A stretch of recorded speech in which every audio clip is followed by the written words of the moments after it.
BFM Business, 6h, 9h, Stéphane Soumier réveille la planète éco.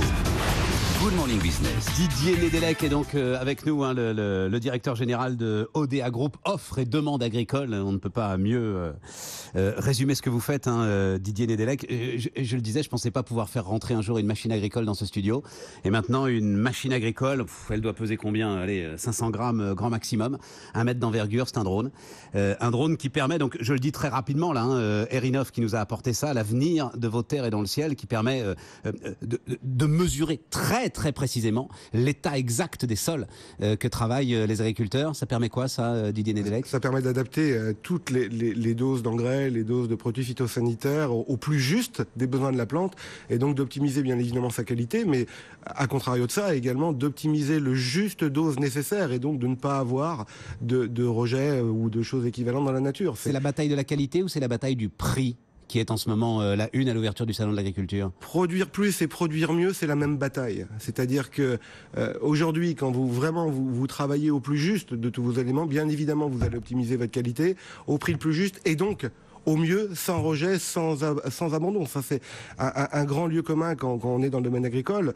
Les agriculteurs sont souvent accusés de polluer les nappes phréatiques. C'est quand ils font mal leur métier. Parce qu'un agriculteur, par définition, va mettre la zone dont a juste besoin la plante, et surtout pas une dose qui pourrait être égarée dans la nature. Parce qu'elle lui coûte cher.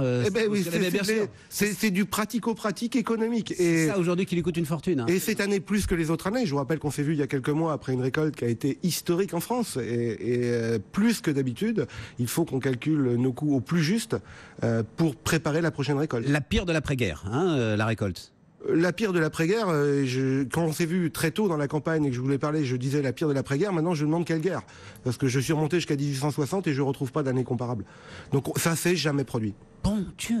Ça s'est jamais produit.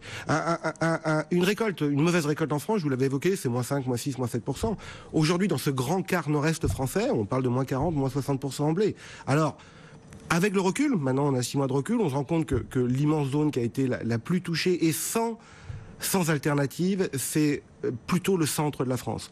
Dans la zone nord de la France, les blés ont été dramatiquement touchés. Maintenant, les récoltes de betteraves, les récoltes de pommes de terre, qui n'étaient pas faites quand on s'est rencontrés, ont compensé pour les agriculteurs une partie des baisses de production de blé.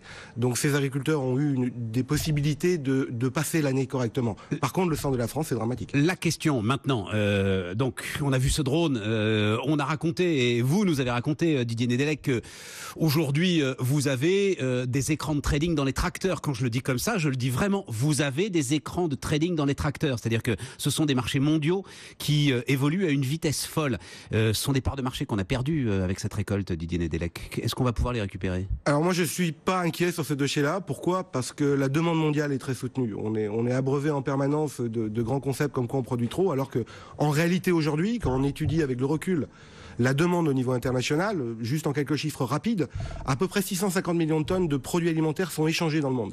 Sur ces 650 millions de tonnes, 40% vont en Asie. Alors on parle toujours de la Chine, parce que la Chine c'est facile, on a des chiffres. Maintenant, la plus grosse zone importatrice de produits agricoles dans le monde, c'est l'Asie du Sud-Est. C'est tous ces pays, Indonésie, Malaisie, Vietnam, Cambodge, qui ont des taux de croissance aujourd'hui, de croissance économique, de plus de 6%. Et donc dans ces zones-là, vous avez un développement de classe moyenne, de besoins alimentaires qui est juste énorme. Le monde aujourd'hui, contrairement à ce qu'on peut voir dans les récoltes, et en course permanente pour faire des excellentes récoltes, pour nourrir cette croissance mondiale. On parle toujours de la croissance économique. Maintenant, vous le savez mieux que moi, Stéphane, la croissance économique, c'est les grands vieux pays industriels qui, factuellement, d'un point de vue alimentaire, ne sont pas les pays les plus importants. Par contre, toute cette grande zone asiatique est en train de se développer, et dans quelques années, c'est le Moyen-Orient, c'est l'Afrique du Nord, c'est l'Afrique subsaharienne qui va se développer. La question que je vais vous poser, Didier, vous en avez évidemment la réponse, mais vous allez me dire, il me faut 6 heures pour vous répondre. Or, on a à peine 3 minutes. Parce que une fois que vous avez dit tout ça, ouais, on se tape la tête contre les murs. On a un besoin de produits agricoles considérable. On a en France des producteurs qui savent faire leur boulot, et pourtant, on enchaîne crise agricole sur crise agricole.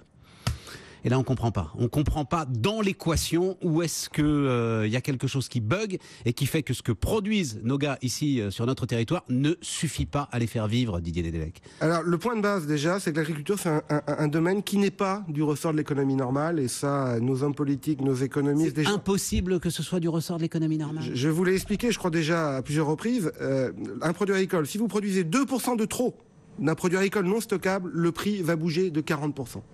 Si vous bougez de 2% en moins une production d'un produit agricole stockable, typiquement le blé, le prix va monter de 20%. Vous connaissez d'autres produits qui bougent à cette vitesse-là? Pourquoi? Parce que la demande est fixe. L'homme ne changera pas sa consommation. Des tas de matières premières peuvent bouger comme ça. Simplement, ils ont aujourd'hui des instruments financiers et des produits financiers et ce qu'on dénonce la spéculation, mon Dieu, qui couvre aujourd'hui les producteurs contre ces mouvements terribles. Nous sommes d'accord et nous utilisons ces produits et ODA nous travaillons beaucoup avec les agriculteurs pour les former et les accompagner sur ce domaine. Maintenant, le sous-jacent, encore une fois, un produit agricole, ça ne se stocke pas.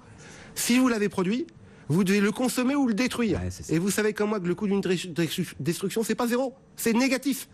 Donc on est dans des produits qui sont hautement volatiles, qui nécessitent, comme vous le dites, un niveau de compétence technique, d'arbitrage qui est très élevé.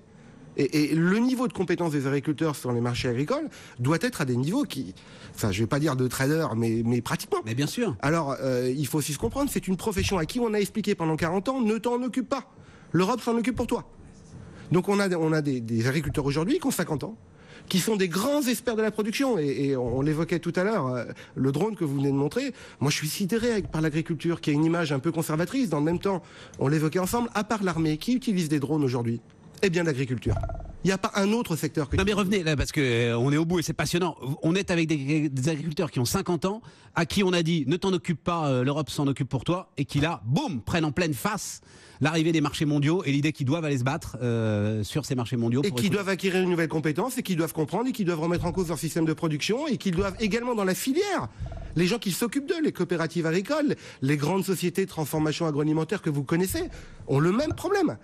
Comprendre l'évolution des prix agricoles, mettre en place des systèmes d'arbitrage, mais juste comprendre qui agit sur le prix. Le lait, extraordinaire. On ne parle aujourd'hui que des négociations avec les grandes chaînes de supermarchés, qui sont difficiles.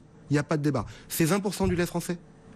60% du lait français est exporté sous forme de fromage, sous forme de beurre, sous forme de poudre laitière. Seulement 20% vont en GMS. Quand nous expliquons ça aux agriculteurs, on dit mais pourquoi on parle tout le temps de la GMS ?